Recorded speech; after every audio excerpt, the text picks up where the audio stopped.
weeks. Thank you, Mr. Chair. Senator Hawley.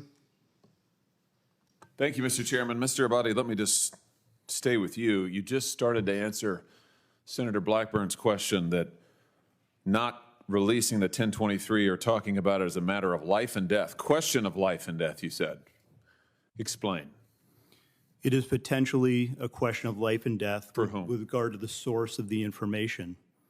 So, okay, so now we've confirmed that the document exists. That's progress because the FBI director initially denied that it exists. Why did he do that? We have already and previously acknowledged the existence of the documents. Yeah, after you first denied it. Now, when a member of this committee read it, right, the FBI director, let's just get the record straight. The FBI director initially said it doesn't exist. Then Senator Grassley said, I've read it.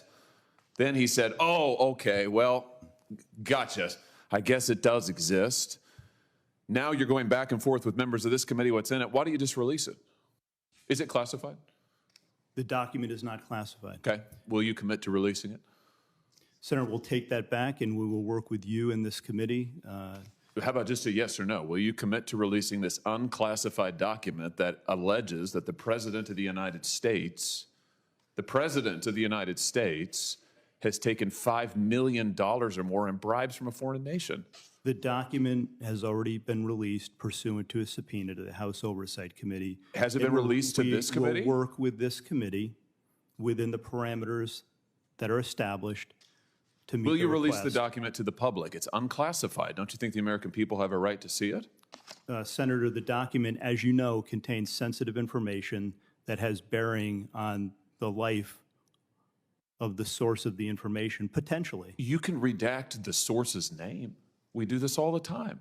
In some instances, Senator, and I know you know this, that is not sufficient to protect people. And that's what we strive and work to do each and every day. And I hope you would take that seriously, too. Oh, I take it very seriously.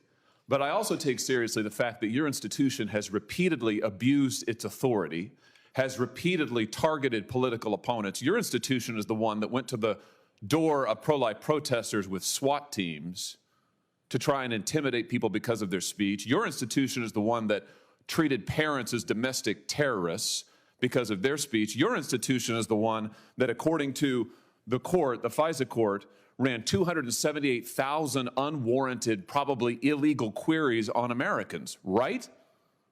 That was your institution, correct? With respect to the compliance incidents, yes, some of the other things you cited, we can take them one by one. They are not. Compliance, you would characterize the unlawful querying 278,000 times of American citizens as compliance issues? We've said before, I've said that totally unacceptable. Who's been fired for it? Individuals involved are handled through the disciplinary process. Who's been fired for it? We have, in the case of the unintentional instance where something similar happened, we have fired